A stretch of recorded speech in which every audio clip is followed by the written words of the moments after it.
आइए दोस्तों, आज बड़ी मजे की बात पढ़नी है, पूरा दिन अपनी है। और हम लोगों ने उसमें जो शुरुआत करी थी उसको थोड़ा सा आगे बढ़ाते हैं। यहीं से हम लोगों ने कहानी की अपनी शुरुआत की थी कि देखो भाई, सबसे पहले तो आइडेंटिफाई करो कि एसेट इंपेयर्ड हुआ है कि नहीं, और इसके लिए आप इंडिकेटर्स का ध्यान दो। और इंडिकेटर्स का ध्यान दोगे तभी अच्छी बात बनेगी, वरना हो जाएगी दिक्कत। तो चलो जी, हमने इंडिकेटर्स का तो ध्यान दे दिया, उससे पता चला कि हाँ ये समस्या है। ठीक है, तो अब आगे चलते हैं और आगे पढ़ते हैं। मेजरमेंट ऑफ रिकवरेबल अमाउंट, इसमें भी हम लोगों ने कल बहुत सारी बातें की थी कि fair value less value in use की बात करेंगे। कई सरकमस्टांसेज है जहां पे दोनों निकालने की शायद जरूरत हमें नहीं भी पड़े, और कई सरकमस्टांसेज है जहां हमें रिकवरेबल अमाउंट की जरूरत पड़ जाएगी। ठीक है, यहाँ फेयर वैल्यू का क्या मतलब है हम लोगों ने वो पढ़ा था। वैल्यू इन यूज के बारे में कल ढेर सारे हम लोगों ने क्वेश्चन किए थे, लेकिन इसी में एक क्वेश्चन रह गया था, ये foreign currency future cash flow. जरा सभी बच्चे देखें foreign currency future cash flow के बारे में। ठीक है, धीरे धीरे सभी बच्चे जुड़ रहे हैं, बहुत बढ़िया बेटा। तो चलिए शुरू करिए, कहानी की शुरुआत करते हैं आज की। देखो साहब, कई बार ऐसा होता है कि हमारे जो एसेट्स हैं या जो सीजीयू हैं वो फॉरेन करेंसी का इनफ्लो करने की क्षमता रखते हैं, या उनमें जो इनफ्लो होता है, साउंड है वो फॉरेन करेंसी की। साउंड ऑन ठीक है ना दोस्तों? साउंड ऑन में कोई दिक्कत तो नहीं है? उनमें क्षमता रखते हैं। तो फिर ऐसे सिचुएशन में क्या होता है कि फॉरेन करेंसी अब डॉलर है, पाउंड है या कुछ और है, और हमें चाहिए हमारा इंडियन रुपीज। तो फिर ऐसे सिचुएशन में क्या होगा? ये फैन ऑफ कर दीजिए। ऐसे सिचुएशन में क्या करेंगे हम? तो देखिए, इसके बारे में कहा गया है कि जो भी फॉरेन करेंसी है अगर वो जनरेट हो रही है तो उसकी जो डिस्काउंटिंग होगी वो ध्यान दीजिएगा, discount rate appropriate for that country. कहने का मतलब अगर यूएसए है और वहां से पैसा आ रहा है तो उसके लिए रिस्क स्पेसिफिक कुछ और हो सकता है, और अगर सीरिया से आ रहा है तो उसके लिए कुछ और हो सकता है, पाकिस्तान से आ रहा है तो उसके लिए कुछ और हो सकता है। ऐसा हो सकता है यूएसए में एलिमेंट ऑफ सर्टेनिटी ज्यादा है, इसलिए उसके डिस्काउंटिंग 8% से हो रही है। हमने पढ़ा था डिस्काउंटिंग हमेशा एसेट स्पेसिफिक रेट से करना है ना, एसेट स्पेसिफिक रेट से करना। और पाकिस्तान की हो सकती है 28% हो, क्योंकि अनसर्टेनिटी का एलिमेंट उसकी इकोनॉमिक्स में ज्यादा है। तो यही बात आपको यहां दोस्तों देखनी है।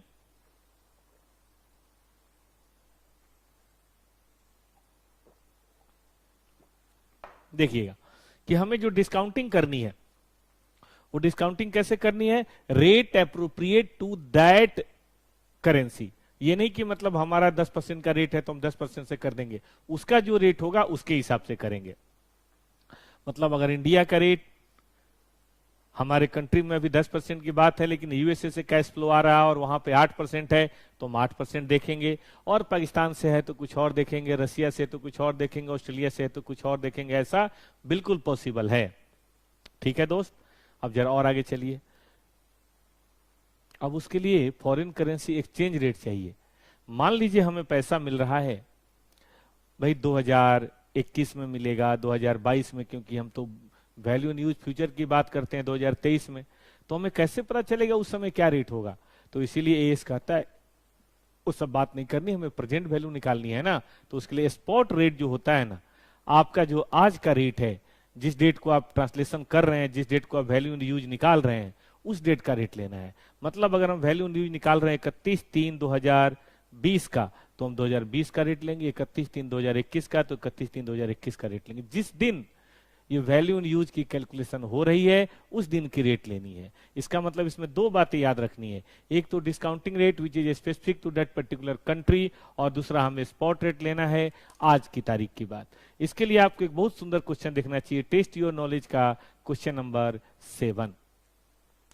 पहले सबने कॉन्सेप्ट समझा और सब लोग जुड़ पाए? जरा मुझे ये भी बताइए एक बार, मुझे पता तो चले कि हाँ भाई कुछ बच्चे जुड़ गए हैं।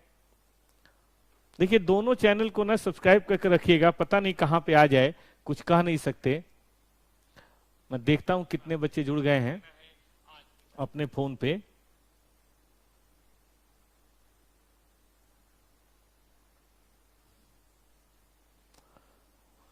तो चलिए आइए बात करते हैं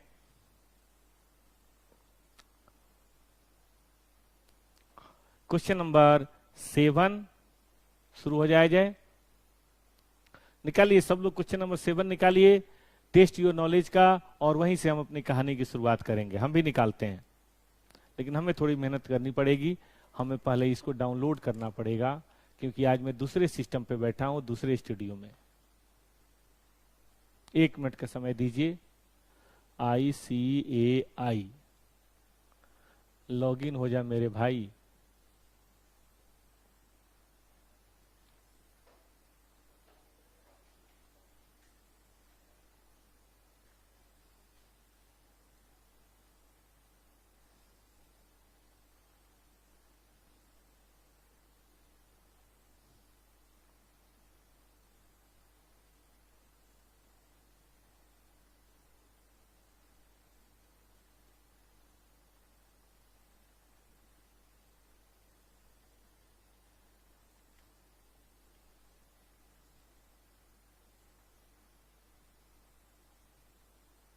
चलिए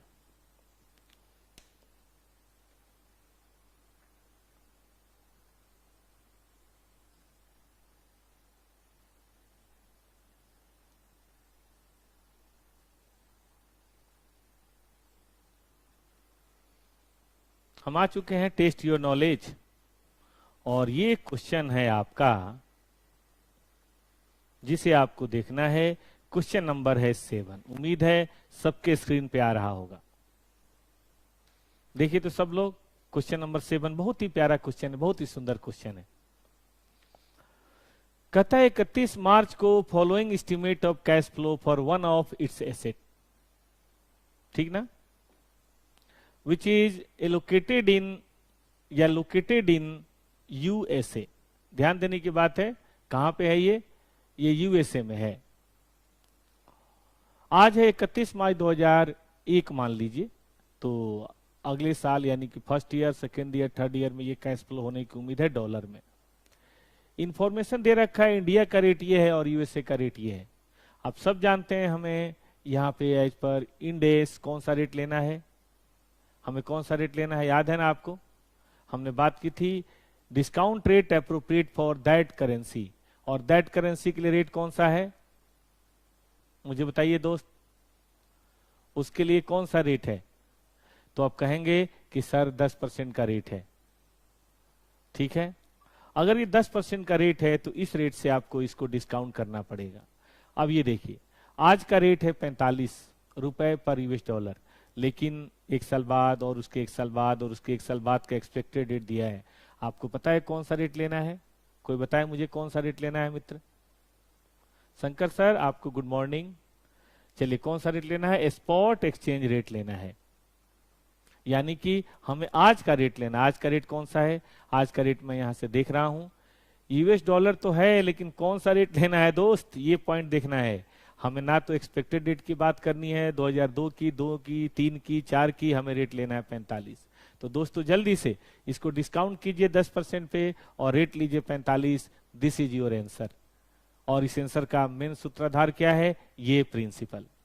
तो प्रिंसिपल यहां पढ़ना है और एप्लीकेशन मेरे दोस्तों यहां सीखना है। मैं इंतजार कर रहा हूं 10% से डिस्काउंटिंग करके मुझे जल्दी बताइए। 80, 100 और 20 को जल्दी से मुझे डिस्काउंट करके बताइए ताकि मैं आगे बढ़ सकूं फास्ट।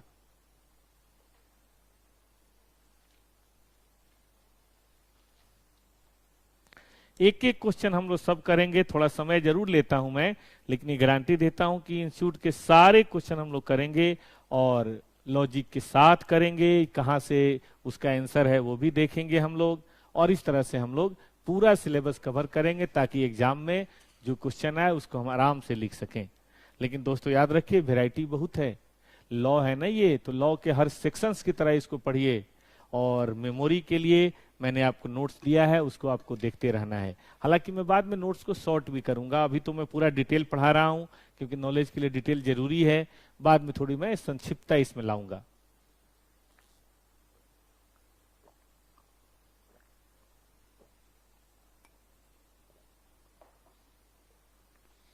चलिए जल्दी से मुझे डिस्काउंट करके बताइए ना। Give me your answer fast. बड़ा अच्छा, ऑनलाइन टेक्नोलॉजी का मैं बड़ा शुक्रगुजार हूं कि जिसमें रिसोर्स कहीं भी हो आप उसको सोर्स कर सकते हैं। आप बच्चे कहीं भी अभी बैठे हो, अपने घर पे हो, दिल्ली से दूर कहीं भी हो, आराम से दिल्ली की हर फैकल्टी, मुंबई की हर फैकल्टी, पुणे की हर फैकल्टी को आप सोर्स कर सकते हैं। We have to be thankful to the technology. बहुत बड़ी बात है ये।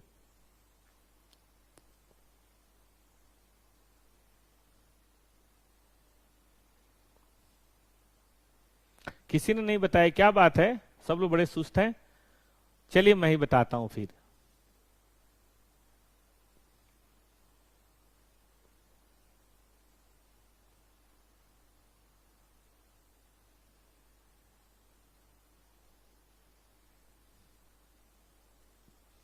देखिए question number 7, test your knowledge 7.259, ठीक है ना। हम ऐसे बनाएंगे, statement of value in use. यही टेक्निकल नाम दिया गया है और आप भी इसी टेक्निकल नाम का इस्तेमाल करेंगे। ईयर है 2 3 3 4 और 4 5। कैश फ्लो जो हमें दे रखा है इन यूएस डॉलर, दोस्त हमें वो पता है कि 80 है, 100 है और 20 है। PV factor with the asset specific rate, और एसेट स्पेसिफिक रेट 10% है। अगर आपने 15% से किया तो आप इंडेस के अनुसार नहीं है। और 10% का रेट तो सबको याद ही होगा, 9091 8264.7530, ऐसा ही कुछ होता है ना। मैं चेक कर लेता हूं एक बार। 1 डिवाइडेड बाई 1.1, 1 2 3, बिल्कुल सही है, 1513।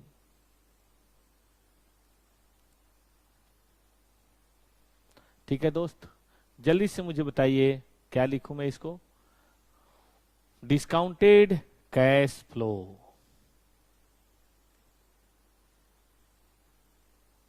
ये देखिए, ये रहा आपका डिस्काउंटेड कैश फ्लो। एक बच्चे ने मुझे बताया 173.94, ऐसा बताने वाले हैं ज्योति और सूरज। हरीश आपका कुछ ज्यादा नहीं आ रहा बेटा। कैश फ्लो टोटल 200 है और आप मुझे बता रहे हैं 76 समथिंग। आई थिंक कुछ ज्यादा हो रहा है, ठीक से देखिए जरा।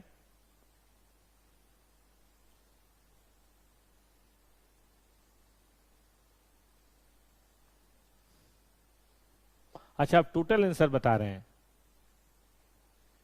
आइए मैं भी कैलकुलेट करके देखता हूं। 80 मल्टीप्लाइड बाई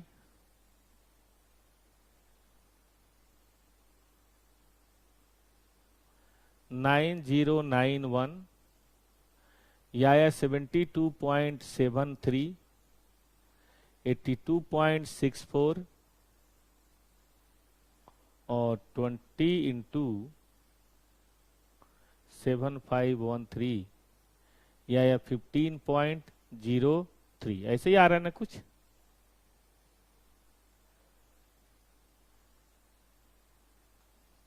ठीक है, और इसको जरा जोड़ लूं मैं। 82.64, 72.73,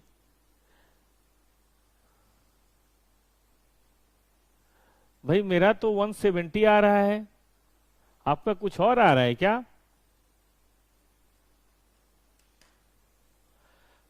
सूरज और ज्योति जरा चेक कीजिए तो।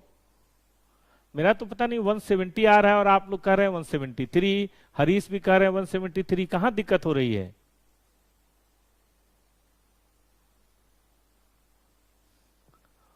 ज्योति, सूरज और हरीश तीनों लोग जरा चेक करके मुझे बताएं कि कहां पे प्रॉब्लम हो रही है, मैं गलत हूं या सौरभ, मैं या सौरभ सही है या आप लोग सही हैं? एक बार जरा चेक कीजिए, तभी आगे बढ़ा जाएगा।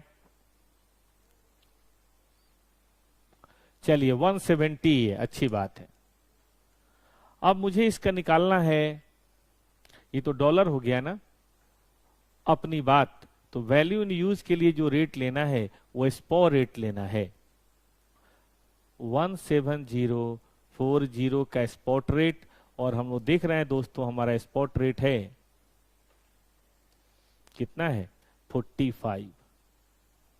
मल्टीप्लाई कीजिए इंटू 45,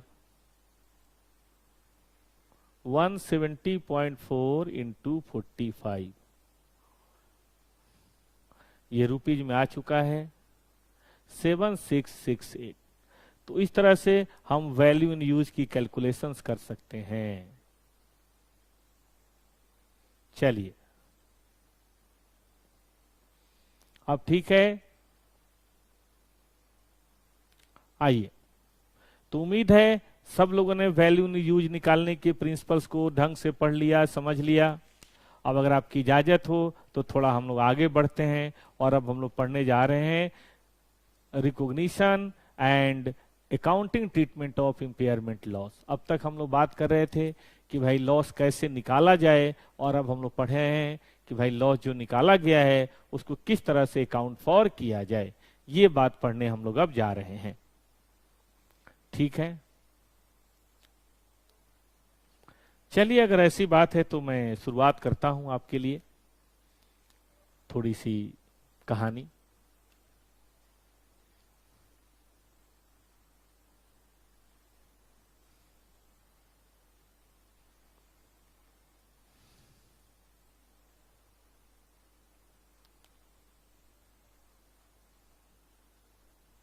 देखिए दोस्तों, जरा आगे चलें। अब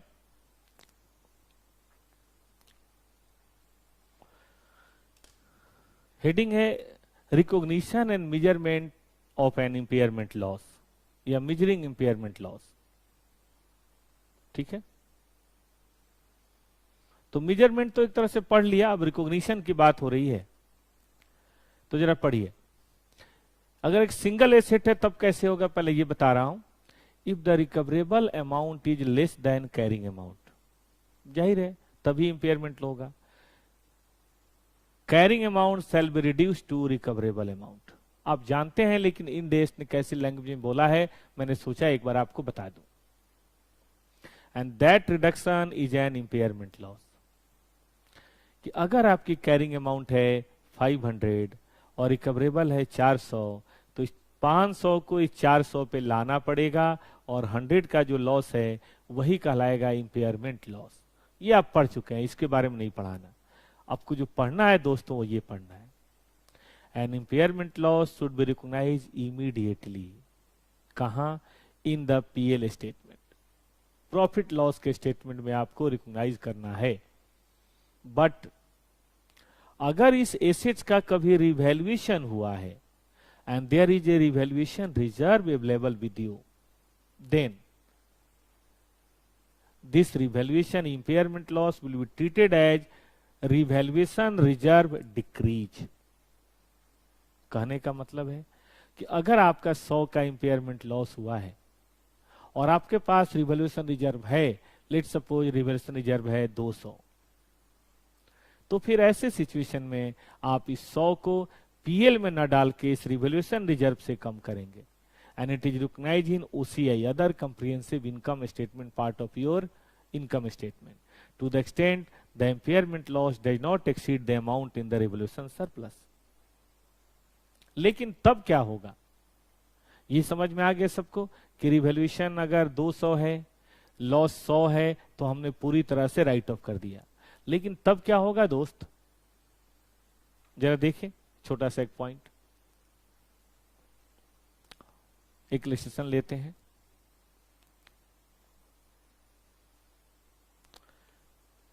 इंपेयरमेंट लॉस है 100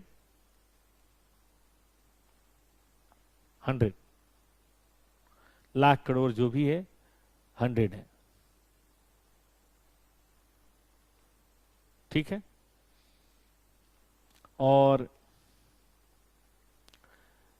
रिवैल्यूएशन रिजर्व इज 100 और मोर, 100 से ज्यादा है, तो अब क्या करेंगे? 100% impairment loss will be charge, हमारी एंट्री होगी revaluation reserve account DR to impairment loss. ठीक है ना, पूरे की पूरी तरह चार्ज कर देंगे, मतलब 200 है, 300 है, 400 है, कितना भी है। लेकिन तब क्या होगा? If is only let suppose 50, सिर्फ 50 है, बताइए तब क्या करेंगे? ये चलो थोड़ा फिगर अलग ले लेते हैं, 60 ले लेते हैं, तब क्या करेंगे? तो सिंपल है भाई, आप क्या करेंगे? 60 तो यहां से राइट ऑफ करेंगे, और जरा आइडिया दीजिए तो बाकी कहां से करेंगे? आप होते अकाउंटेंट तो कहां से करते? Have a best guess. अगर इंपेयरमेंट लॉस हुआ है 100, जो बेसिकली पीएल में जाना था, लेकिन उस एसेट का रिवैल्यूएशन रिजर्व पहले से अवेलेबल है 60, तो इंडेक्स कहता है 60 में डालिए, और बाकी जो 40 बच गया, बताइए वो क्या करेंगे? जरा सब लोग जुड़िए, प्यार से जुड़िए, और जुड़ने का मतलब है सवालों का जवाब दिया कीजिए, सवाल पूछा कीजिए। अगर इंपेयरमेंट लॉस है 100 और रिवैल्यूएशन रिजर्व 100 या उससे ज्यादा है, तो कुछ नहीं सोचना, पूरा रिवैल्यूएशन रिजर्व में डाल दीजिए। लेकिन अगर रिवैल्यूएशन रिजर्व 60 है या 75 है या 80 है, तो बचा हुआ कहां डालेंगे? एक जवाब आ चुका है, सौरभ कश्यप का और सौरभ चतुर्वेदी का, और दोनों दोस्तों ने बिल्कुल सही जवाब दिया है, पीएल, बिल्कुल सही। बचे हुए को हम पीएल अकाउंट में डाल देंगे। ठीक है दोस्तों, दैट इज 40। बहुत सुंदर। जनरल रिजर्व बिल्कुल नहीं, प्रॉफिट एंड लॉस, क्योंकि बेसिकली जाना प्रॉफिट एंड लॉस में है, याद रहेगा। तो लौट के आइए, देखिए, if an asset is carried at revaluation reserve, हमें वहां चार्ज करना है जो रिवैल्यूएशन सरप्लस था उसके अंदर, लेकिन वही है नॉट एक्सीडिंग, और उसके बाद जो एक्स्ट्रा होगा that will go to the profit and loss account.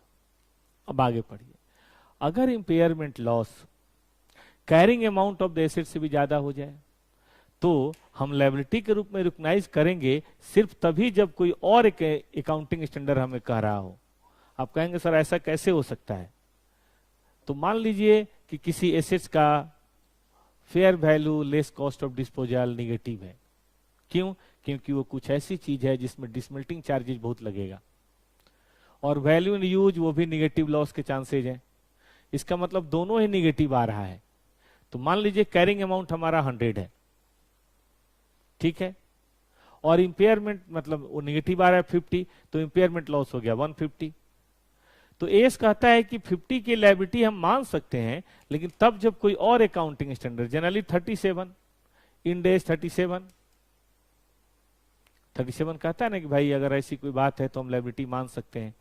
तो अगर इंड एस 37 जाइए, पढ़िए, अगर उसके प्रोविजन के अंदर इस तरह की लायबिलिटी को प्रोवाइड करना जरूरी है, वहां की शर्तें पूरी हो रही हैं, तो ही लायबिलिटी मानिए, और नहीं तो कोई बात नहीं, जीरो दिखा दीजिए, कैरिंग अमाउंट जीरो हो जाएगा। तो ये बहुत प्यारा क्वेश्चन है, इस पे क्वेश्चन आ सकता है कि एक एसेट है जिसकी कुछ कैरिंग अमाउंट है, 100-200 कुछ भी मान लेते हैं, लेकिन उसका fair value less cost of disposal negative है due to special nature of that asset. वहां डिसमेल्टिंग चार्जेस बहुत लगेंगे, कोई पैसा देने को तैयार नहीं, जैसे कूड़ा पैसा देना पड़ता है ना फेंकने के लिए, और वैल्यू इन यूज में लॉस होने के चांसेज है, कोई कैश इनफ्लो होने की उम्मीद नहीं है, मतलब निगेटिव सिचुएशन है। अब निगेटिव सिचुएशन है तो जाहिर है रिकवरेबल अमाउंट माइनस में आएगा। अब रिकवरेबल माइनस में है तो जो इंपेयरमेंट लॉस आएगा वो कैरिंग अमाउंट से भी ज्यादा आ जाएगा। तो ऐसी सिचुएशन में इंडेक्स कहता है कि जो बच गया निगेटिव जा रहा है उसे लायबिलिटी मान सकते हैं, लेकिन सिर्फ तब मानना है जब कोई और अकाउंटिंग स्टैंडर्ड का है, मतलब ये एसेट एक तरह से लायबिलिटीज के रूप में दिखाया जाएगा। आगे आइए, और दोस्तों इसके बाद जो इंपेयरमेंट लॉस है, the revised depreciable amount will located on a systematic basis over the remaining useful life. कहने का मतलब है हमने जो है केस लिया था कि 500 की बजाय अब 400 है, तो अब डिप्रिसिएशन जो मान लीजिए 500 था, अब डिप्शन 500 पे नहीं 400 पे चार्ज होगा, बचे हुए यूजफुल लाइफ पे। कल वाली क्लास में हम लोगों ने पढ़ा था। अब मान लीजिए बचा हुआ यूजफुल लाइफ 4 साल है तो 100 चार्ज होगा, नहीं तो 125 पहले चार्ज होता। तो ये तो इंड एस 16 की भी बात है कि इफ इम्पेयरमेंट लॉस या after impairment loss the revise depreciable amount, मतलब जो कैरिंग अमाउंट रिड्यूस हो गया है, रिकवरेबल अमाउंट पे आ गया है, that will be allocated on a systematic basis over it's remaining useful life. जो रिमेनिंग यूजफुल लाइफ है उसके ऊपर इसको दिखाया जाएगा। चलें क्वेश्चन करें इसके ऊपर। आइए आपके स्टडी के कुछ क्वेश्चन करते हैं। क्वेश्चन नंबर 14, 15 और 4 है। ये जो इलस्ट्रेशन लिखा है ना नोट्स में, ये वो बताता है कि इस पैरा के ऊपर कौन सा क्वेश्चन बनेगा। हम पहले ही से कहते हैं इंड एस कुछ नहीं, एक एक्ट है, छोटा एक्ट है, और इस एक्ट में बहुत सारे सेक्शंस हैं और इन सेक्शंस का सिचुएशन अलग अलग हो सकता है। तो इसीलिए जो भी पैरा में पढ़ाऊंगा उसके ऊपर जो भी इलस्ट्रेशन दे रखा है वो इलस्ट्रेशन में दिखा दिया करूंगा, और आपके पास स्टडी है ही, आप वहां से चेक कर लिया कीजिएगा। चलिए पहले 4 देखते हैं। पेज नंबर है 2.28, 2.26, 2.26।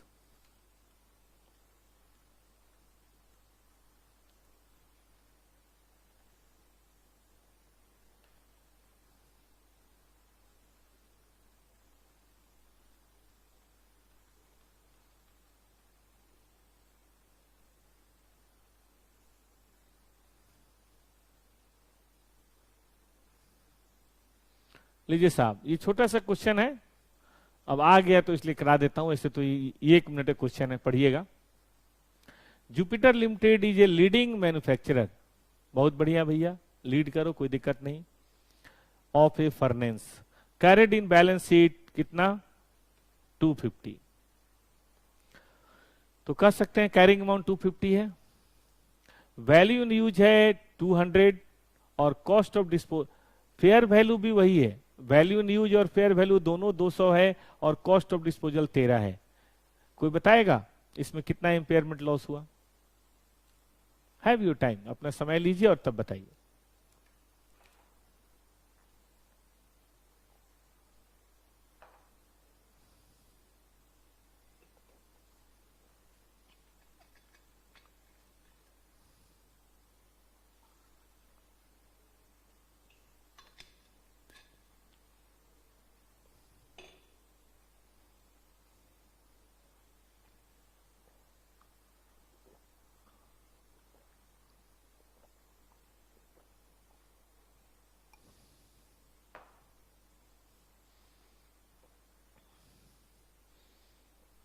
सीनू भी जुड़ गए हैं, थोड़ा देर हो गया सीनू मेरे भाई आप, कोई बात नहीं, वीडियो अवेलेबल रहेगी उसमें से देख लीजिएगा। 1-2 वीडियो इधर उधर चली भी गई थी तो उसको आपने देखा होगा, मैंने फिर से वापस प्लेलिस्ट में डलवा दिया है। आज वाली वीडियो भी हम यहां से इंपोर्ट करके प्लेलिस्ट में आपको डलवा देंगे ताकि आपको कोई नुकसान ना हो।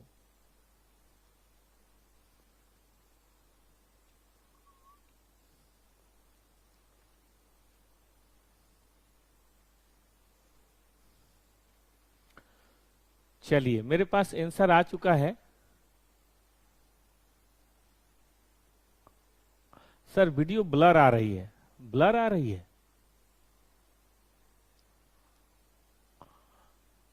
अच्छा मैं अभी भरत भाई से मैं दिखवाता हूं कि ब्लर क्यों आ रहा है, मैं भी चेक कर लेता हूं।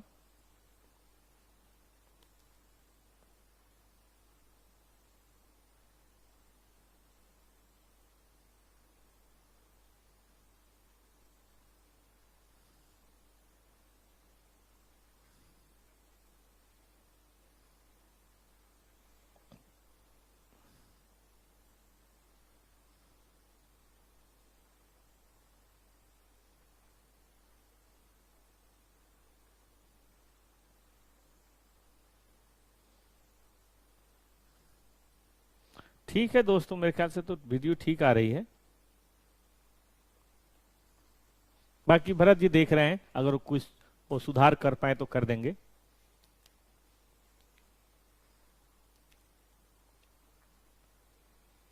चलें दोस्त, सौरभ भाई थोड़ा सा बियर कीजिए, भरत जी देख रहे हैं।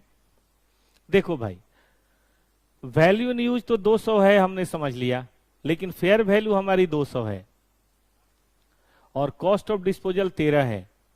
इसका मतलब fair value less cost of disposal 190 या 87 आ गया, और हम जानते हैं कि इन दोनों में जो ज्यादा होता है वो लेना होता है, कम वाला नहीं। तो आपकी जो रिकवरेबल अमाउंट है वो कितनी आ गई, 200 आ गई। और यहाँ पे कितना है, टोटल कितना है दोस्तों, टोटल आप, टोटल कितना है, 250 है। तो 250 और 200 के बीच का जो है वही है इम्पेयरमेंट लॉस, और इम्पेयरमेंट लॉस इज 50। ठीक है, तो इम्पेयरमेंट लॉस 150 है, सॉरी 50 है। इसलिए जितने बच्चों ने भी सुभाष चतुर्वेदी, सूरज और हरीश परमार, कैसे गलती हो गई हरीश भाई, ये गलती आप लोगों से कैसे हो गई? आप लोगों ने वैल्यू इन यूज और फेयर वैल्यू को अलग क्यों नहीं किया? क्या आपको अपनी गलती का रियलाइज हुआ, कहां पे मिस्टेक हो रही थी? बताइए जरा, क्या आप लोग अपनी गलती को रियलाइज कर पाए कि कहां पे मिस्टेक हो रही थी?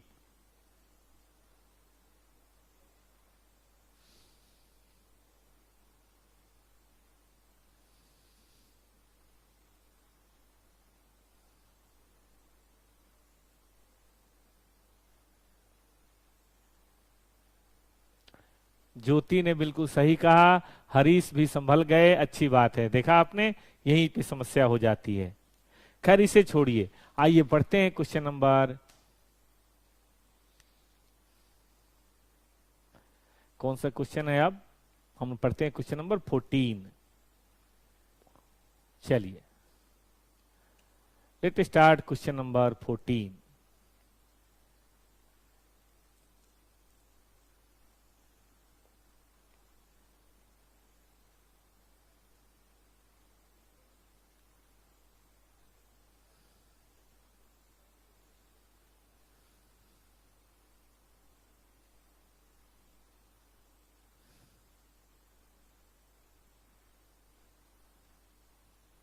ये पढ़िए दोस्त, पेज नंबर 7.247 पे आ जाइए और ये देखिए। अगर आप में से किसी के पास स्टडी मटेरियल ना हो, अभी आपने नहीं लिया हो, तो प्लीज ये इंस्टीट्यूट से डाउनलोड कर लीजिए। ये आप सब लोग को करना ही चाहिए अगर स्टडी मटेरियल नहीं है तो। From the following detail of an answer find out impairment loss and its treatment. आपको इंपेयरमेंट लॉस और इसकी ट्रीटमेंट बतानी है, ठीक है। और current year depreciation for the year ended बताना है। देखो जी, cost of asset, useful life 10 साल है, सेल्वेज वैल्यू ये है, लेकिन ये सब घटते घटते घटते कैरिंग अमाउंट कहां आ चुका है? कैरिंग अमाउंट आपका आ चुका है 27.3। तो जो हमें मतलब है वो 27.3 से मतलब है, बाकी से हमें कोई लेना देना नहीं है। मानते हो?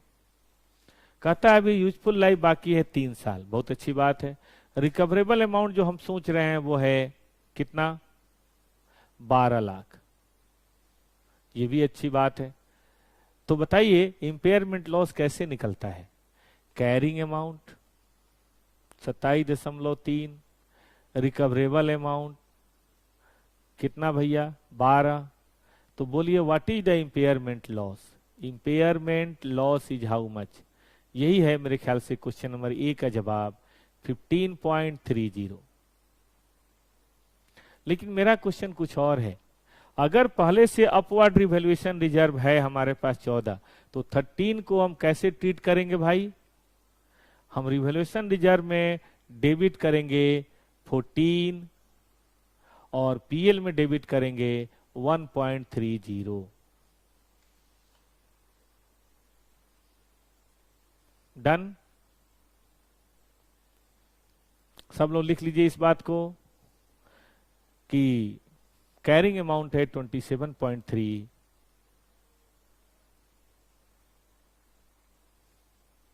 रिवैल्यूएशन अमाउंट है 12 लाख, इंपेयरमेंट लॉस है 15.3, रिवॉल्यूशन रिजर्व है 14, पीएल अकाउंट है 1.30।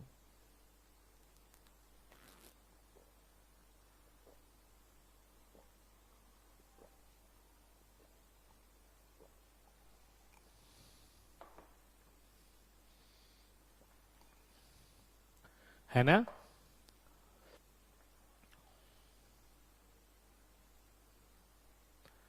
तो इसका मतलब ये हुआ कि पहले हम रिवॉल्यूशन रिजर्व का इस्तेमाल करेंगे, फिर बचेगा तो हम प्रॉफिट एंड लॉस का इस्तेमाल करेंगे। लेकिन मेरा दूसरा सवाल कुछ और है, कोई करंट ईयर का डिप्शन बता सकता है? अब आपकी रिवाइज कैरिंग अमाउंट कितनी हो गई? रिवाइज कैरिंग अमाउंट आपकी हो गई 12 लाख, है ना। और आपकी जो रिमेनिंग यूजफुल लाइफ है वो है 3 साल। मुझे और तो कुछ दिखाई नहीं दे रहा दोस्तों, सैल्वेज वैल्यू वगैरह। तो क्या मैं डिप्रिसिएशन अब बात कर सकता हूं पर एनम? बताइए, how much is डिप्शन per annum? छोटी सी बात है। अब कहां 27 है? 27 तो खत्म हो गया, अब तो भाई 12 लाख बच गया है। तो 12 लाख का 3 साल के अंदर डिप्शन चार्ज करना है। मेरे दोस्त मुझे बताइए, how much depression I should charge? कितना डिप्शन हमें चार्ज करना चाहिए?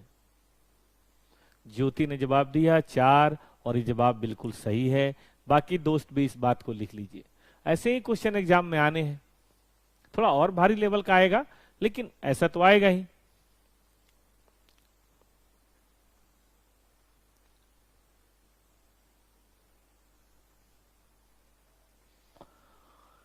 चलिए मेरे दोस्त, आगे चला जाए।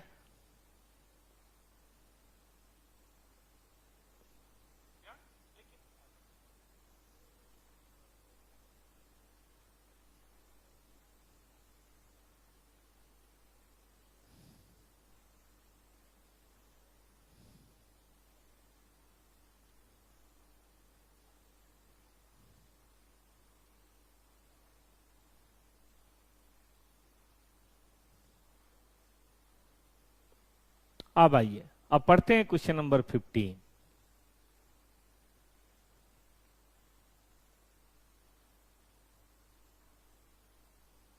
नंबर 15 भी पढ़ लीजिए जरा लगे हाथ। ये तो बहुत ही आसान है, लेकिन अब है तो पढ़ना तो पड़ेगा। देखिएगा, क्वेश्चन कहता है कि Venus limited has an asset, जो बुक्स में कैरी हो रहा है 500, यानी कैरिंग अमाउंट है 500। वैल्यू इन यूज है 400 और fair value less cost to sell है 375। अब तक आप समझ ही चुके हैं, whichever is higher is recoverable amount. 400, 375, recoverable amount is 400। तो बोले इंपेयरमेंट लॉस 125।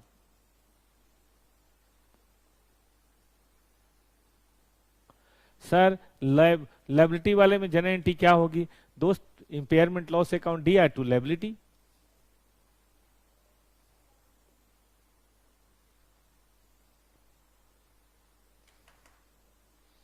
मान लीजिए हमारा इंपेयरमेंट लॉस हो गया है 150 और एसेट्स है सिर्फ 100, तो बाकी लिखेंगे लायबिलिटी या प्रोविजन फॉर लॉस।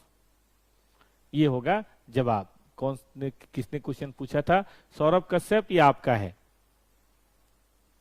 हाँ, इंपेयरमेंट लॉस 100 होगा, sorry my mistake, impairment loss 100 होगा। चलो जी, जनरल एंट्री पास करके दिखा सकते हो? इसकी जनरल एंट्री कैसे पास की जाएगी भाई? इसकी जनरल एंट्री होगी, 2 एंट्री भी कर सकते हैं, 1 एंट्री भी कर सकते हैं। 2 एंट्री करेंगे तो हमारी एंट्री होगी इंपेयरमेंट लॉस टू एसेट, और 1 एंट्री करेंगे तो हमारी एंट्री सीधे होगी PL account DR to asset. जो भी एसेट का नाम है वो लिख लीजिए 100। ठीक है भाई। बैलेंस शीट में कैसे दिखाया जाएगा? तो बैलेंस शीट में इसे हम डिस्क्लोज करेंगे कि इस साल हमारा इंपेयरमेंट लॉस हुआ है, और उसके रीजंस को भी बताएंगे।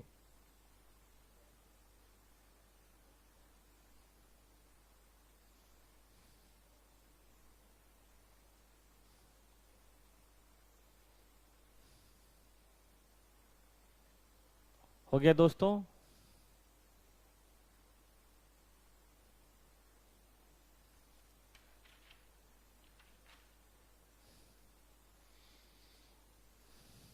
तो चलिए अब जरा, आज आगे बढ़ने का टाइम है, यहां पे रुकने का समय नहीं है। देखिए एक पॉइंट अभी मैं लेने जा रहा हूं इंड एस 12 से, जो बेसिकली डिफर्ड टैक्स के बारे में है। तो आप लोगों ने तो अभी पढ़ा नहीं है, मैंने पढ़ाया नहीं है, तो मैं जितना कह रहा हूं उसे सुन लीजिए, उस पर एक क्वेश्चन कर लेते हैं। लेकिन जब इंड एस 12 पढ़ेंगे तो फिर मैं दोबारा लौट के आऊंगा, ये मेरा प्रॉमिस है। तो अभी जितना मैं कह रहा हूं उतना आप सुन लीजिएगा, क्योंकि अगर मैं नहीं बताऊं, मैं कहूं कि डायरेक्ट 12 में बताऊंगा तो दिक्कत हो जाएगी। तो अभी मैं थोड़ा सा बता देता हूं, आप लोगों ने काफी हद तक तो पढ़ा हुआ ही है, बट फिर भी कभी कोई दिक्कत होगी तो उसको हम लोग देख लेंगे, डोंट वरी।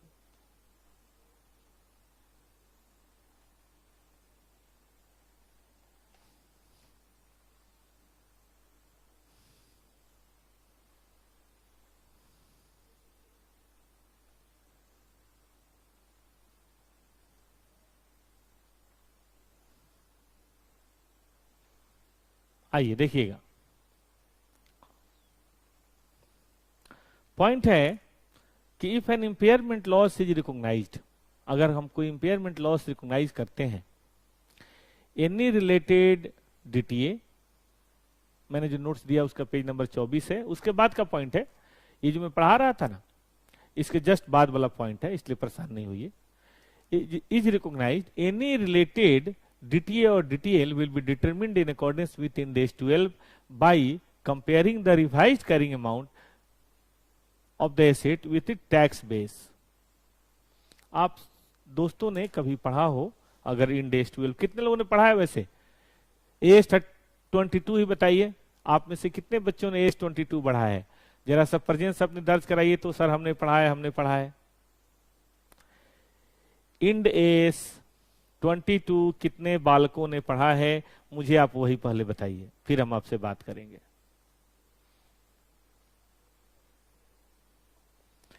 Ind AS 22 कितने बच्चों ने पढ़ा है? मुझे बताइए, तब मैं इसको थोड़ा सा उस हिसाब से समझाऊंगा।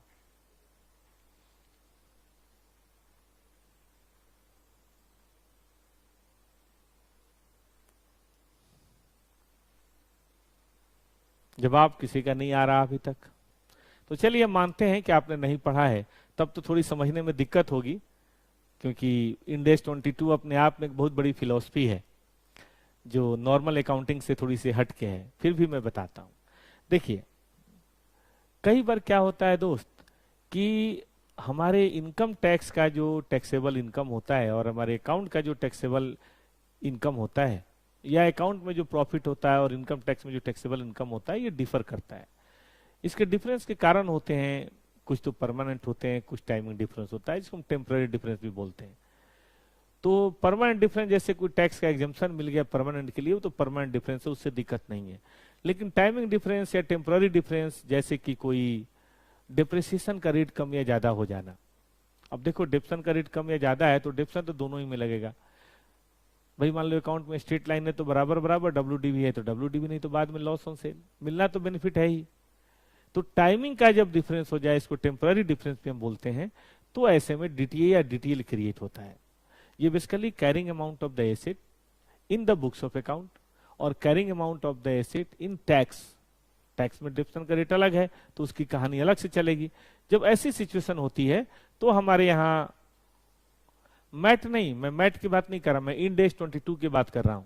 तो फिर ऐसे सिचुएशन में क्या होता है कि एक टेम्पोररी डिफरेंस क्रिएट होता है और टेम्पोररी डिफरेंस के लिए DTA या DTL बनता है। तो ये वही कह रहा है कि अगर किसी कारण से रिवोल्यूशन अगर हुआ, तो ऐसे तो रिवोल्यूशन का प्रॉफिट या लॉस टैक्स में टैक्सेबल नहीं होता, लेकिन आप बुक्स ऑफ अकाउंट में करेंगे तो आपकी एसेट तो कम ज्यादा हो जाएगी, जबकि इनकम टैक्स में एसेट कम ज्यादा होगी नहीं, क्योंकि इनकम टैक्स वाले रिवोल्यूशन को मानते ही नहीं है। तो फिर ऐसे सिचुएशन में आपकी अकाउंट में जो रिवैल्यूएशन हुआ, उसके चलते आपके टेम्पररी, मतलब जो टैक्स बेस है, उस टैक्स बेस मतलब जो एसेट का टैक्स बेस है, carrying amount of the asset in the books of tax जो है वो डिफरेंस हो जाएगा, और उसके चलते कोई DTA या DTL क्रिएट होगा। एएस कहता है कि भाई 22 के अनुसार, सॉरी Ind AS 12 के अनुसार आप इसको रिकॉग्नाइज कीजिए। 22 में बोल रहा हूँ इंडियन एएस, मतलब एएस के अनुसार। इसके ऊपर बड़ा प्यारा एक क्वेश्चन है, question number 5।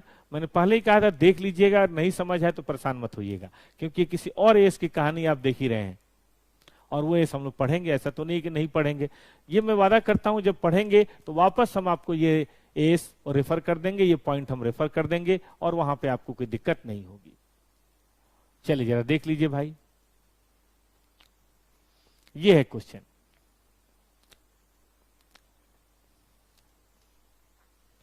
Mercury limited has an identifiable asset with A carrying cost of this much. हमारा कैरिंग कॉस्ट इतना है, रिकवरेबल अमाउंट 650 है, बस लग गया चूना। अब रिकवरेबल अमाउंट 650 है, टैक्स बेस 800 है, टैक्स रेट 30% है, इंपेयरमेंट लॉसेज टैक्स में डिडक्टेबल नहीं है। आप इफेक्ट ऑफ इंपेयरमेंट लॉस बताइए, क्या इफेक्ट होगा। तो देखिए इसमें क्या है कि डिफरेंस तो पहले भी था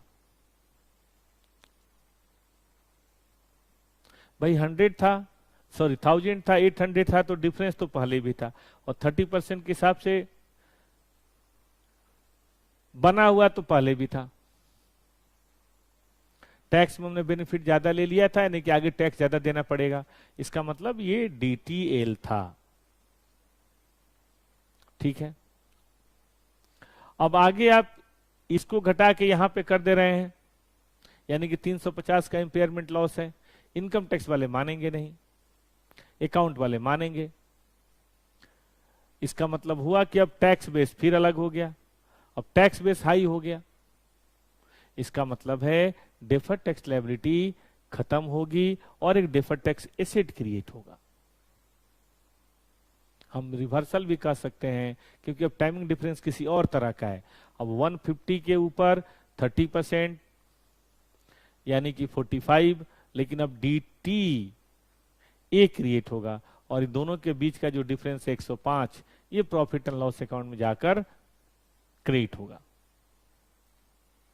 लेकिन मैं उम्मीद करता हूं आप में से किसी ने नहीं समझा होगा क्योंकि आपने पढ़ा नहीं है। चलिए इसको बाद में पढ़ेंगे, ठीक है।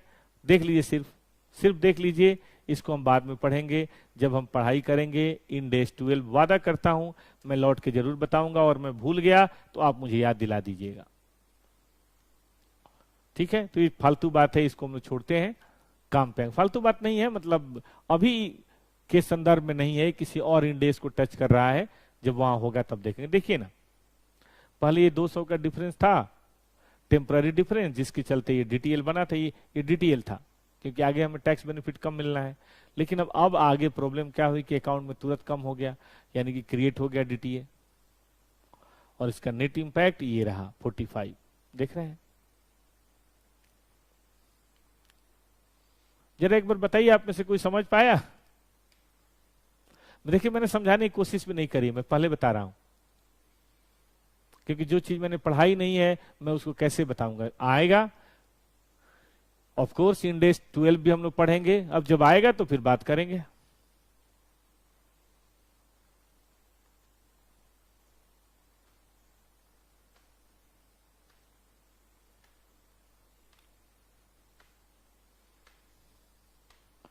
कहो तो आगे चलें, मूव अहेड। हम लोग जा रहे हैं दोस्तों वापस लौट के, और हम लोग अब आ रहे हैं ज्यादा इंपॉर्टेंट बातें। देखिए अभी तक हम लोगों ने क्या पढ़ा था कि अगर एक सिंगल एसेट होगा तो जो भी इंपेयरमेंट का लॉस है उसे पीएल में या उस एसेट के रिवोल्यूशन रिजर्व में डालेंगे और आगे से उसका डिप्रिसिएशन चेंज हो जाएगा। डीटीए या डीटीएल क्रिएट हो रहा है तो उसको हम समझ लेंगे। ज्योति ने कहा सर थोड़ा थोड़ा, गोली मारो, नहीं समझा जीरो। मेरा फर्ज बनता था जिक्र करना, जब पढ़ेंगे तब बात करेंगे। आइए, कैश जनरेटिंग कई बार होता है, 2-3 एएस का क्रॉस कनेक्शन होता है। ये मैंने इसीलिए तो पढ़ा दिया कि आगे हर एएस में इसकी जरूरत पड़ेगी, तो वहां आपको कोई परेशानी ना हो। बल्कि पीछे भी 16 में, 40 में, 41 में, 38 में सबकी तो जरूरत थी, लेकिन चलिए कोई बात नहीं। अब पढ़िए, देखिए कोशिश तो हमें एक एसेट्स की करनी है। एक एसेट्स के इम्पेयरमेंट की बात करनी है। जब भी कभी हमें ऐसा लगे तो उस एसेट्स का रिकवरेबल अमाउंट हमें तय करना चाहिए। अब 10 मिनट थोड़ा थ्योरेटिकल सुनिए, 10 नहीं 5-7 मिनट खूब प्यार से थ्योरेटिकल सुनिएगा। मैंने जानबूझ के स्टडी का लाइन बाय लाइन मैंने नोट किया है। मैं बैठ के सोच रहा था कि इस लाइन को छोड़ देता हूं, इस लाइन को छोड़ देता हूं, लेकिन फिर मैंने महसूस किया कि नहीं, ओवरऑल पिक्चर के लिए छोड़ना आसान नहीं होगा। पहले एक बार पूरा समझ लेते हैं, एग्जाम के लिए फिर बाद में चाहे जैसा भी होगा देख लेंगे। तो मैं फिर से कहता हूं कि देखो, अगर आपके पास कोई एसेट है और आपको ऐसा लगता है, कोई इंडिकेटर है कि भाई ये इंपेयर हुआ है, तो आपको उस एसेट्स का रिकवरेबल अमाउंट पता लगाना चाहिए और अपना इंपेयरमेंट लॉस को रिकॉग्नाइज करना चाहिए। इसका मतलब हमें पहली जो शुरुआत करनी है वो एसेट के लेवल पे करनी है, सिंगल एसेट। लेकिन मजबूरी, अगर ऐसा पॉसिबल नहीं है to estimate the recoverable amount of individual asset,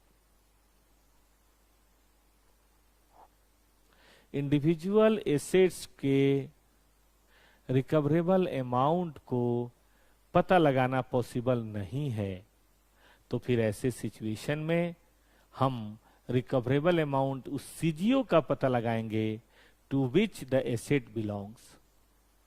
और सीजीओ पता है ना, वो स्मॉलेस्ट यूनिट है जो कैश फ्लो जनरेट करता है इंडिपेंडेंट ऑफ अदर एसेट्स और सीजीयू। मतलब एक एसेट दूसरे पे डिपेंड है, दूसरा तीसरे पे है, तीसरा चौथे पे है, लेकिन पांचवा नहीं है। तो हम 4 एसेट का एक टीम बन गया। जैसे मैं आपके ऑफिस की बात करता हूं, आप ऑफिस में जो आप मीडियम साइज या बड़ी कंपनियों के ऑडिट में दोस्तों आप जाते हैं, मान लीजिए आप जाते हैं, तो याद कीजिए, जब आप उन कंपनियों के ऑफिस में जाते हैं तो अकेले तो काम नहीं हो पाता ना, तो 2, 3 या 4 लोगों की या 5 लोगों की या 10 लोगों की टीम जाती है। ध्यान दीजिए, वही 5-6 कहीं भी जाके ऑडिट करके आ जाते हैं, उनको और किसी की जरूरत नहीं होती है, वो 5-6 अपने आप में सफिशियंट है। जबकि आपके ऑफिस में तो 20 लोग हैं, इसका मतलब 5-6 लोग ऑडिट करने में सक्षम है। ऑडिट की टीम एक सीजीयू है। इनडायरेक्ट टैक्स में 3 लोग हैं, वो अपना जाने। डायरेक्ट टैक्स में 2 लोग हैं, वो अपना जाने। हम लोग 6 लोग हैं और हम आराम से बड़े प्यार से ऑडिट कर लेते हैं, हमें किसी भी चीज की जरूरत नहीं महसूस होती। यही बताइए दोस्तों क्या है? यही है CGU. CGU is the smallest unit of the group of assets which are interdependent but not dependent of outsiders for generation of cash flow। ठीक है, तो अगर इंडिविजुअल नहीं हो सके तो हम ग्रुप की बात करेंगे। अच्छा, इंडिविजुअल कब नहीं हो सकता? एस ने कुछ सर्कमस्टांसेस बताए हैं आपको। भाई इसलिए नहीं कर सकते हैं क्योंकि value in use is not close to fair value. जो वैल्यू इन यूज है वो फेयर वैल्यू के क्लोज में नहीं है, यानी कि फेयर वैल्यू कुछ और है और वैल्यू इन यूज कुछ और है ना। और जो फ्यूचर कैश फ्लो है उसको नेग्लिजिबल नहीं कर सकते। मतलब वैल्यू इन यूज है, हमें पता नहीं चल रहा है, नेग्लिजिबल नहीं है, मतलब नील नहीं है, कुछ है लेकिन हम नहीं निकाल सकते, और वो फेयर वैल्यू के बराबर नहीं है, फेयर वैल्यू के आसपास नहीं है। ठीक बात है। और आगे हम कोई कैश फ्लो जनरेट करते नहीं जो इंडिपेंडेंट हो, हमें किसी न किसी की जरूरत पड़ती है, हम अलग काम करते ही नहीं। अब जैसे देखिए टॉपर क्लासेस, मैंने पहले दिन से कभी अकेले नहीं पढ़ाया। आज टॉपर्स को खुले हुए 23 साल हो गए और तब से बहुत जमाना बदल गया, टेक्नोलॉजी बदल गई, मीडियम बदल गया पढ़ाने का, सीए एजुकेशन का दौर बदल गया, बहुत बदल गया।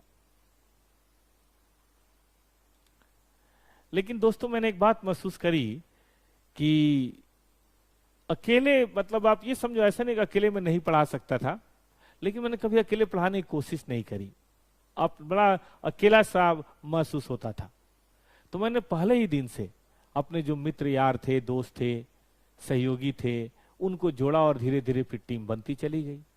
तो हम लोग किसी भी समय 10-12 टीचर तो होते ही हैं। 5-6 लोग फाउंडेशन में होते हैं, 4-5 लोग इंटर में होते हैं और 4-5 लोग फाइनल में होते हैं। तो इस तरह से 12-13-14 लोगों का ग्रुप हम लोग का होता है। मैं जो भी फीस जनरेट करता हूँ टॉपर्स में, मैं ये नहीं कहता कि मैं अपने दम पे करता हूँ, हम सब टीम के रूप में करते हैं। भाई मैं अकाउंट पढ़ा लेता हूँ तो अरविंद सर टैक्स पढ़ा लेते हैं, राजीव सर लॉ पढ़ा लेते हैं, नितिन सर एफएम पढ़ा लेते हैं, एसएफएम पढ़ा लेते हैं।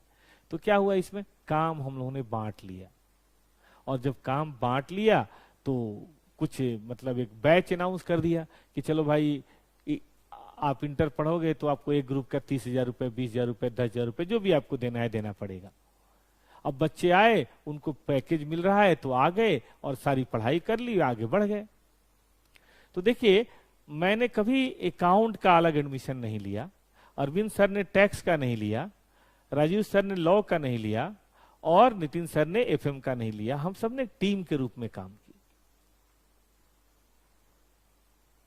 ठीक है, कैसे काम की? एक टीम के रूप में काम की। और जब हमने टीम के रूप में काम की और हमने फीस 10,000 रुपए जनरेट किया तो ये कहा जाएगा कि भाई हम सीजीयू हैं, इंडिविजुअल नहीं है। लेकिन इसका उल्टा भी है, बहुत सारे ऐसे टीचर लोग हैं जो इंडिपेंडेंट कोई सब्जेक्ट पढ़ाते हैं किसी उस सार में कि भाई मैं केवल अकाउंट पढ़ाता हूँ, मैथ भाई तुम्हें जहां पढ़ना है पढ़ लो, हमें नहीं मतलब है, हम तो अकाउंट पढ़ाते हैं और हम मस्त हैं। ठीक है ना? तो यही बात आपको यहां ध्यान देनी है, ध्यान रहेगा। देखिए, जो गायक होते हैं ना, गायकों की भी टीम होती है, 2-3 मेल फीमेल तो होते ही हैं गायक, और इसके अलावा वो बजाने वाले संगीतकार, ये सब लोग होते हैं। और वो टीम एक वीडियो बनाती है गोवा वाली बीच पे या धीमे धीमे। आपको क्या लगता है नेहा कक्कड़ अकेले काम करती हैं? नहीं भाई, उनके 2-3 तो भाई बहन खुद हैं वो। इसके अलावा म्यूजिशियन की टीम है। अभी तो मैं मुंबई काफी दिन रह के आया था, तो मैंने वहां देखा कि अकेले कोई काम नहीं करता, they work as a team, और तब जाके एक म्यूजिक का या एक क्या बोलते हैं वो यूट्यूब का एक कोई चीज बन पाती है। हाँ, टिकटॉक इंडिपेंडेंट बन जाता है, टिकटॉक में कोई दिक्कत नहीं है, फोन पकड़ो और शुरू हो जाओ। तो टिकटॉक में जो है ना, वो समझो कि इंडिविजुअल एसेट है, लेकिन बाकी जो चीजें हैं वो सब सीजीयू है, एक दूसरे पे डिपेंड है, सब मिलके काम करते हैं तो बढ़िया यूट्यूब के लिए कॉमेडी या म्यूजिक या फिल्म या गाना जो भी है वो बन पाता है। उम्मीद है दोस्तों आप समझ रहे हैं। तो इसीलिए ऐसे सिचुएशन में वैल्यू इन यूज जो है ना, वो सिर्फ किसका जनरेट होगा? वो सीजीयू का होगा। कई बार ऐसा होता है कि फेयर वैल्यू तो अकेले अकेले हम निकाल सकते हैं, लेकिन वैल्यू इन यूज नहीं निकल सकता, वो हम एक टीम के रूप में ही काम करते हैं।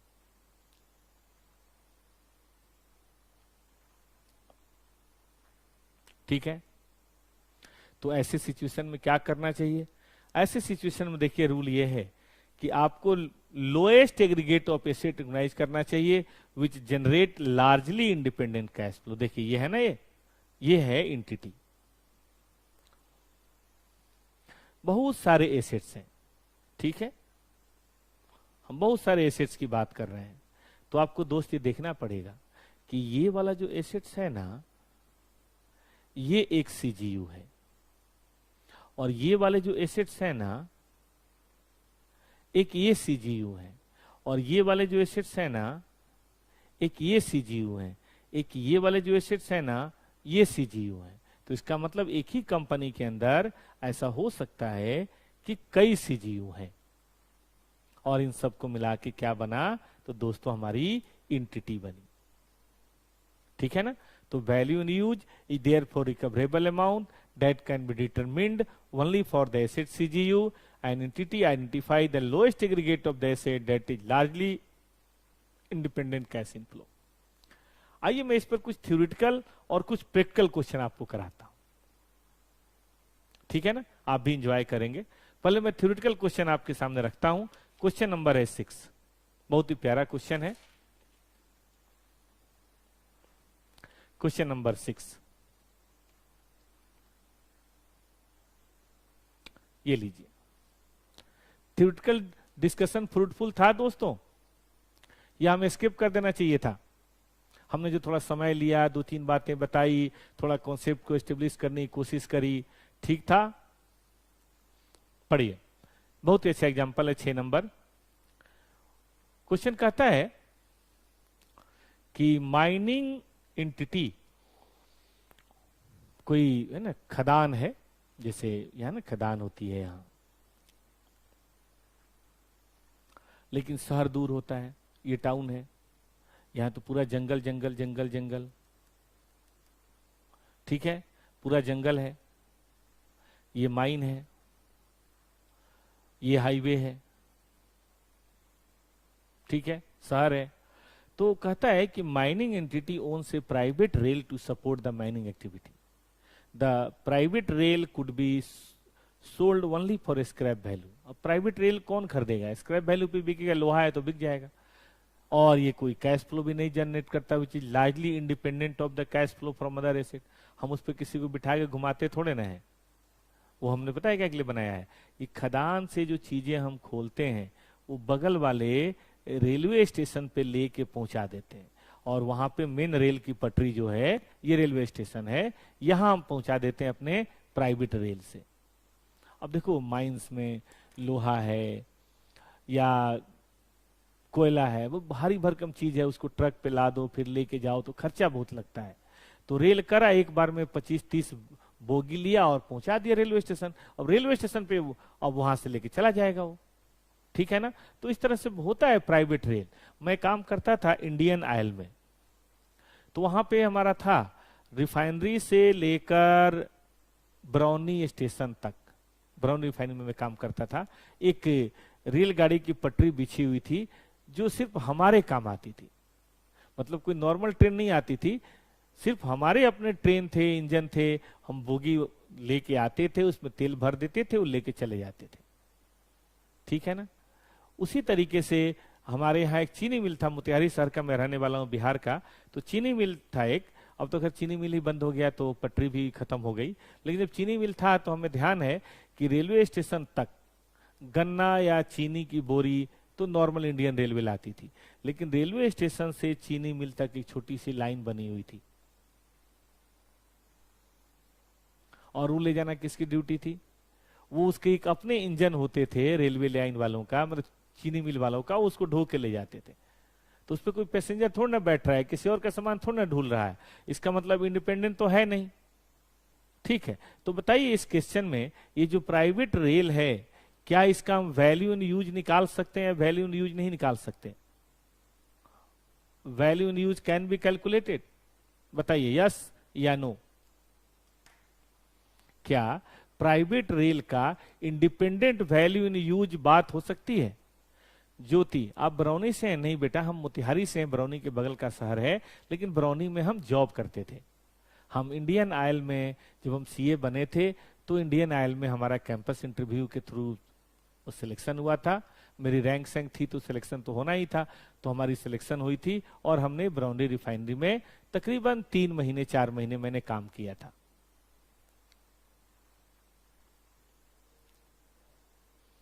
ठीक है, तो देखिए उस प्राइवेट रेलवे का अपना कोई एग्जिस्टेंस नहीं है, क्योंकि प्राइवेट रेलवे पर ना कोई किसी और का बोगी ढुलता है, ना किसी को हम बिठा के चलाते हैं। वो तो अपने खदान से जो चीजें निकलती हैं उसको रेलवे स्टेशन तक ले जाने के लिए इस्तेमाल करते हैं। यानी कि माइंस के साथ तो उसका मतलब है, लेकिन उसका अलग से कोई इंडिपेंडेंट कैश फ्लो नहीं है।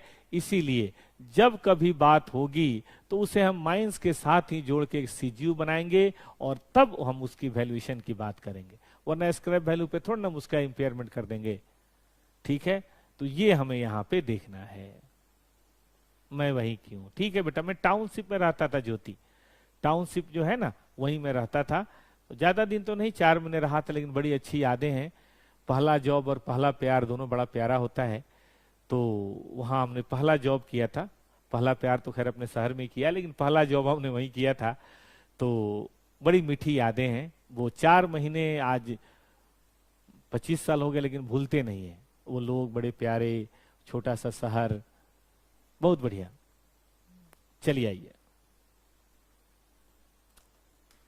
7 नंबर पढ़िए।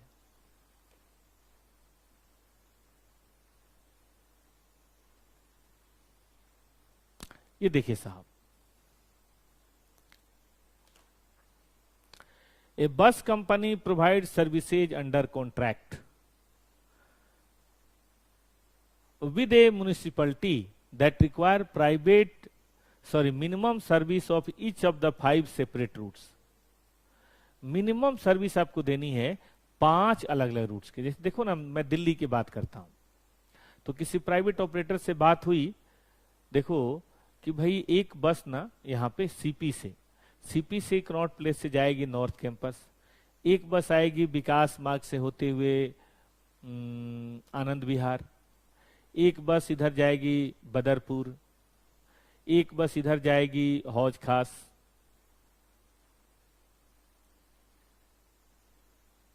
और एक बस इधर जाएगी प्रीतमपुरा। ठीक है, कम से कम 5 बसों का रूट है। Asset devoted to each route and cash flow from each route can be identified separately. इसमें से एक रूट में बड़ा लॉस है, हौज खास के लोग बड़े वीआईपी हैं तो बस पे नहीं चढ़ते हैं, तो यहां हमें लॉस हो रहा है। और इन सब में नॉर्थ कैंपस में बहुत अच्छा प्रॉफिट हो रहा है, आनंद विहार में सीए के बच्चे ही भर जाते हैं, खूब प्रॉफिट हो रहा है, बाकी सब में प्रॉफिट है, हौज खास में लॉस है। मुझे बताइए हम इसका वैल्यू इन यूज कैसे निकालेंगे। देखो वैल्यू इन यूज है, देखो ध्यान दो, कैश फ्लो सबका सेपरेट निकल रहा है, तो क्या हम वैल्यू इन यूज सबका सेपरेट निकाल लें?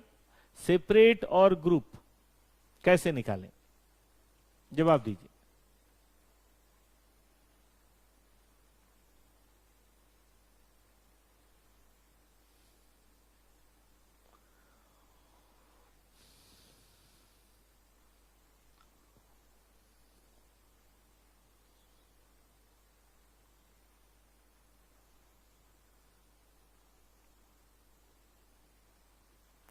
और चार्जर है उसमें लगा दीजिए।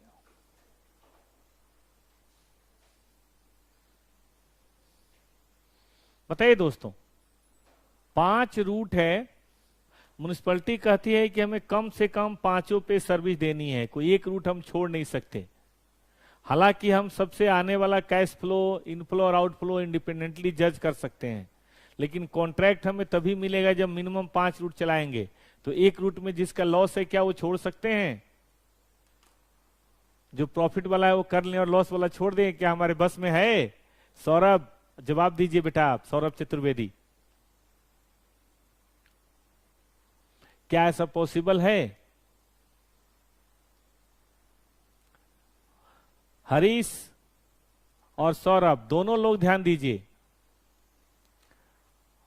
म्युनिसिपैलिटी हमें एक रूट चलाने की इजाजत नहीं देता। वो ये नहीं कहता कि प्रॉफिट वाले पे चला लो और लॉस वाले पे हम देख लेंगे। आपको अगर लेना है तो either you have to take all और either you have to leave all, ऐसा होता है। गवर्नमेंट कॉन्ट्रैक्ट में आपको 4 अच्छे कॉन्ट्रैक्ट मिलेंगे और 2 बड़े खराब कॉन्ट्रैक्ट मिलेंगे। पता आपको क्या करना पड़ेगा? आपको सब पे चलाना पड़ेगा। तो इसीलिए लॉस वाले को थोड़े ना छोड़ सकते हैं, और इसीलिए जो कैश फ्लो या वैल्यू इन यूज तय होगा वो ग्रुप का तय होगा। ज्योति ने बिल्कुल सही कहा कि लॉस वाले को अगर हम छोड़ेंगे ना तो कॉन्ट्रैक्ट ही खत्म हो जाएगा। हमें सबका चला के रखना है, ऐसा नहीं है कि एक चलाएंगे और एक छोड़ देंगे। इसलिए मेरे दोस्त आपको इसकी बात करनी पड़ेगी, ठीक है। कैश जनरेटिंग यूनिट ये सभी है, 5 रूट कैश जनरेटिंग यूनिट है, इंडिविजुअल अलाउ नहीं है। तो देखो ये सब ना थोड़ा रिलैक्स होकर डिस्कशन करने की चीज होती है। मैंने कुछ बोला, कुछ आपने सोचा, कुछ आपने जवाब दिया, फिर मैंने बात करी, अब चीज पक्की हो गई आपकी। और डिस्कशन नहीं होता ऐसे ही अपने खुद से लाइन से पढ़े होते तो कई बार हो भी जाती है समझ में, और कई बार चीज अपनी नहीं भी होती है, ठीक है। आइए देखिए, 17 और 16 में छोड़ रहा हूं क्योंकि बिल्कुल सेम टू सेम यही है। जो 6 नंबर है वही 17 है, जो 7 नंबर है वही 18 है, वो आप देखेंगे। मैं करा रहा हूं आपके लिए क्वेश्चन नंबर 16, वो थोड़ा सा है अलग है, तो वो मैं करा देता हूं।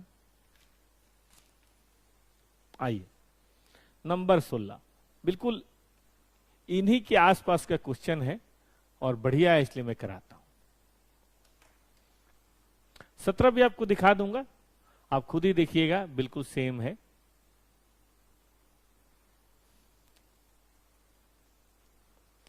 चलिए मैं 17 दिखा देता हूं।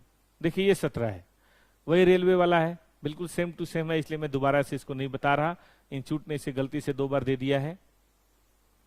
और ये वही है, मिनिमम 5 की बजाय 7 बस कर दिया है, 7 में से एक लॉस हो रहा है, तो ये भी मैं छोड़ रहा हूं, बिल्कुल सेम है। इसलिए 17 18 छोड़ देता हूं, लेकिन 16 मुझे लगता है कि हम लोगों को डिस्कस करना चाहिए क्लास में, इसमें कुछ तो बात है।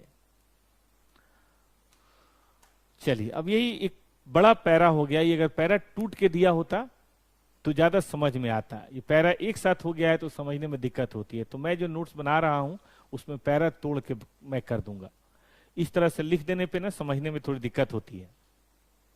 आइए, a publisher owns 150 magazine title, 70 purchase किया है और बाकी सेल्फ क्रिएट किया। मैगजीन समझते हैं, जैसे नंदन, चंपक, है ना, सुमन, सौरभ, सरिता। तो जो पब्लिकेशन हाउस होता है वो कई तरह के मैगजीन छापता है। अब टाइम्स ऑफ इंडिया ही देखो, कई तरह के पेपर छापता है। टाइम्स ऑफ इंडिया तो पूरे इंडिया में छपता है, इकोनॉमिक्स टाइम छापता है, नवभारत टाइम छापता है, मुंबई में अपना कुछ छापता होगा, मुंबई मिरर या ऐसा कुछ, मिड डे, और कई तरह जो पब्लिशर हाउस है वो कई तरह के काम करते हैं। हम लोग कोचिंग क्लास है तो कई तरह के सब्जेक्ट पढ़ाते हैं, कई तरह के कोर्स करवाते हैं, काहे नहीं करवाएंगे भाई, काम हमारा है। तो इसी तरह से जो पब्लिकेशन हाउस होता है भाई, जैसे एक मैगजीन पब्लिश होता है वैसे ही दूसरा होता है, उसके लिए क्या करना, उसके लिए एडिटर और बाकी लोग अलग रखने पड़ते हैं। लोग अलग, सिस्टम तो वही रहेगा ना भाई। अब टीवी सीरियल वाले कई तरह के सीरियल बनाते हैं, मैथोलॉजी के भी बना रहे हैं, एकदम तलवार लेके राजा लोग लड़ रहे हैं, तो फ्यूचरिस्टिक भी बना रहे हैं, अंतरिक्ष वार हो रहा है, करंट की भी बात हो रही है, सास बहू की बात हो रही है, कॉमेडी की भी बात हो रही है। एक टीवी सीरियल वाला कई तरह के सीरियल बना रहा होता है, लोग बदल देता है ना, बाकी सब काम एक जैसा करता रहता है, ठीक है ना। तो देखो यहाँ पे 150 मैगजीन टाइटल है, नंदन, चंपक, सुमन, सौरभ, ये बाल भारती वगैरह वगैरह। 70 पब्लिश होते हैं और परचेज किया और 80 सेल्फ क्रिएटेड है। 70 मतलब किसी से हमने खरीद लिया। अरे वहां रखा हुआ ना चार्जर, मेरा ही है।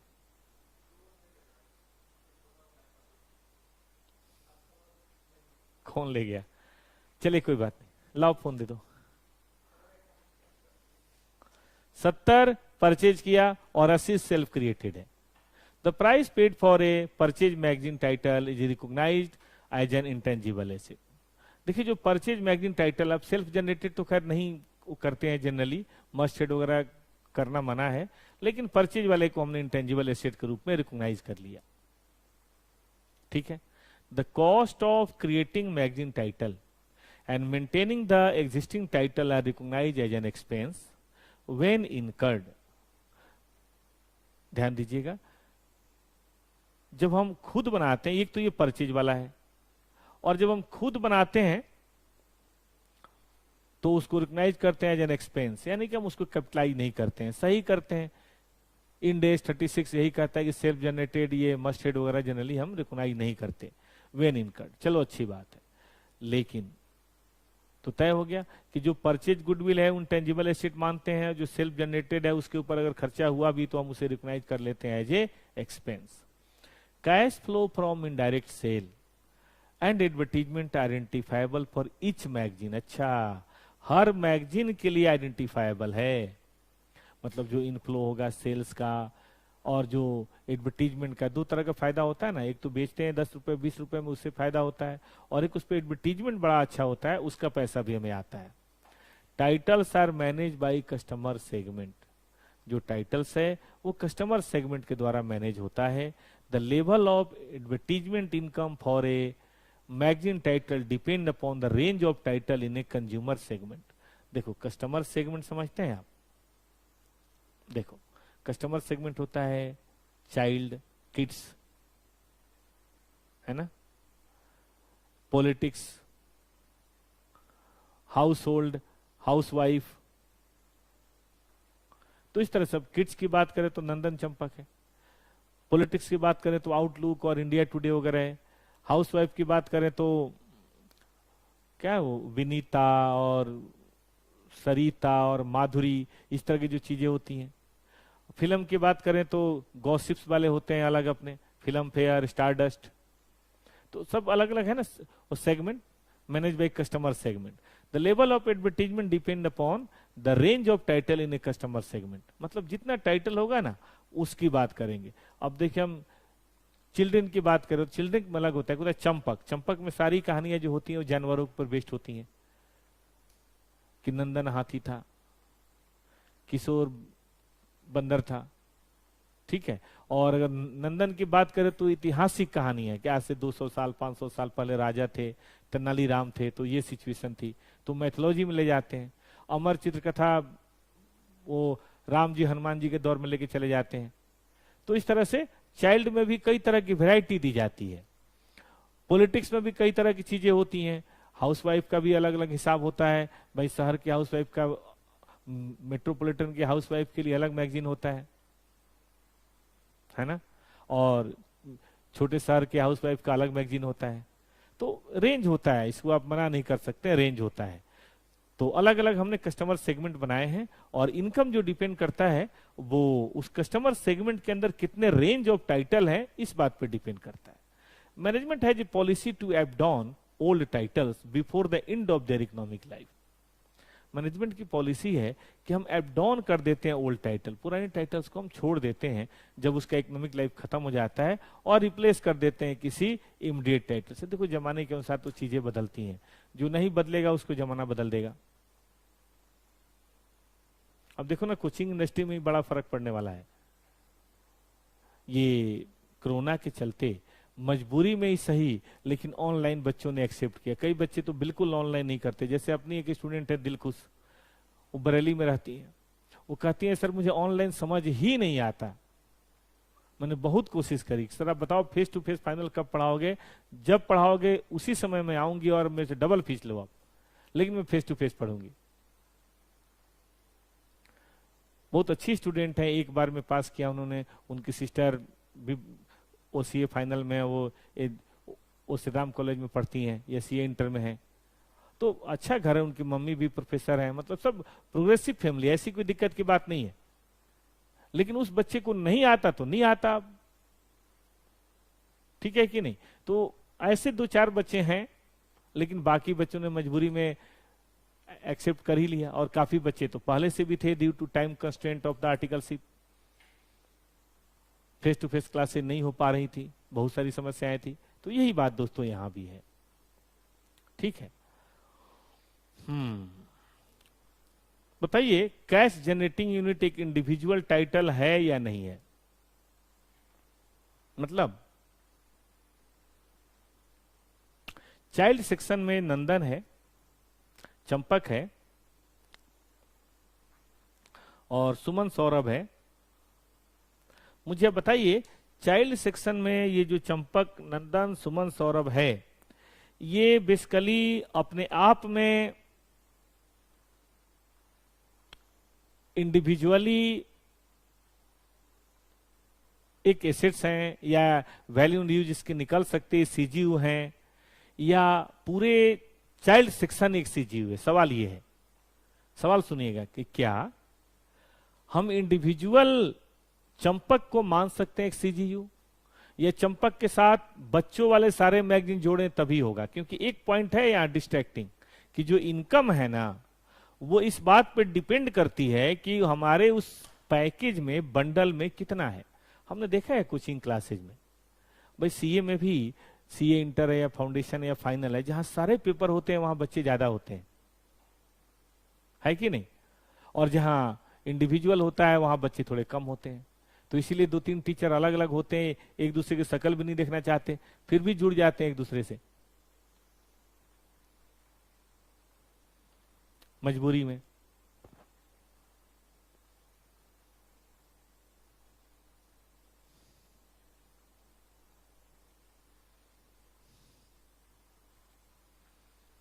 बताओ भाई।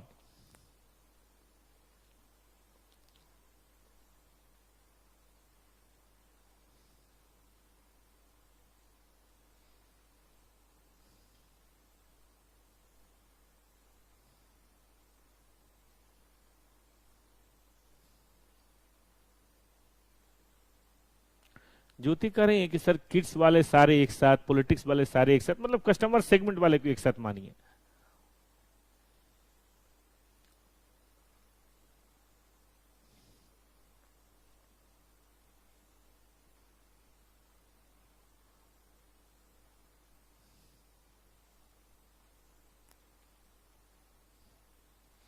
देखिए ये बस वाले से थोड़ा सा बारीक है।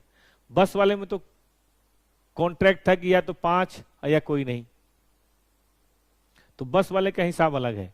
यहां मैं देख रहा हूं कुछ बाजार अलग है।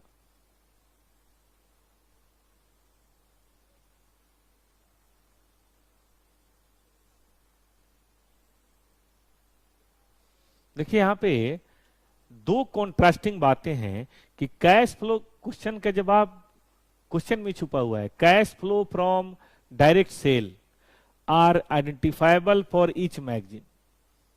हर मैगजीन के लिए आइडेंटिफाइबल है। वो अलग बात है कि वो इस बात पे डिपेंड करता है कि हमारे उस क्लस्टर में, कस्टमर सेगमेंट में कितने टाइटल हैं। ये मैं मानता हूं कि 5-10 होंगे तो ज्यादा होगा, 1-2 होगा तो कम होगा, लेकिन इसके बावजूद भी देखिए सबकी अपनी अपनी लाइफ है।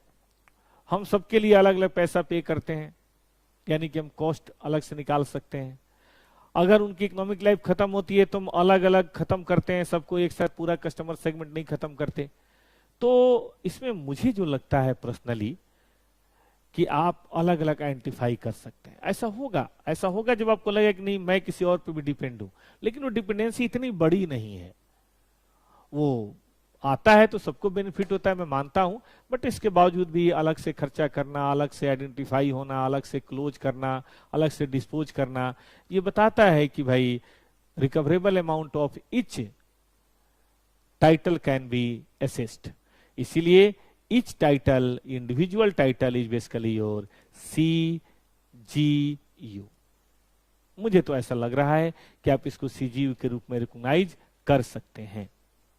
तो बड़ा ही प्यारा और बारीक सी पॉइंट थी, इसलिए मैंने सोचा जरा मैं रुक के आपको इसको बताता हूं। अच्छा लगा दोस्तों को? ये डिस्कशन फ्रूटफुल लगा आपको?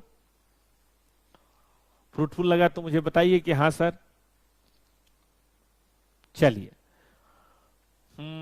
आइए एक और बात करते हैं। हालांकि हम लोग रोज तो 1.5 घंटे की क्लास ही करते हैं और 1.5 घंटे की क्लास तो हो चुकी है।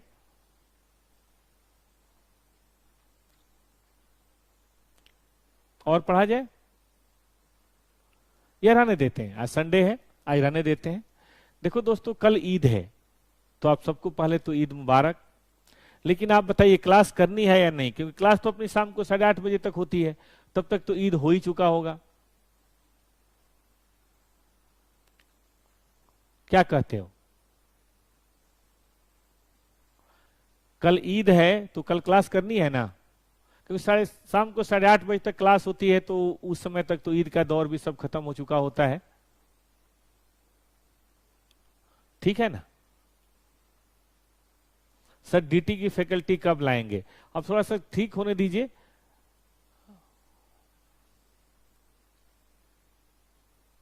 क्लास करनी है तो ठीक है, कल शाम को ना। अब आज तो नहीं, आज संडे है, थोड़ा आप भी इंजॉय कीजिए, थोड़ा हम भी थोड़ा रिलैक्स महसूस करना चाहते हैं। आज के लिए इतना ही। आप सबको ईद मुबारक। मिलते हैं फिर कल। धन्यवाद।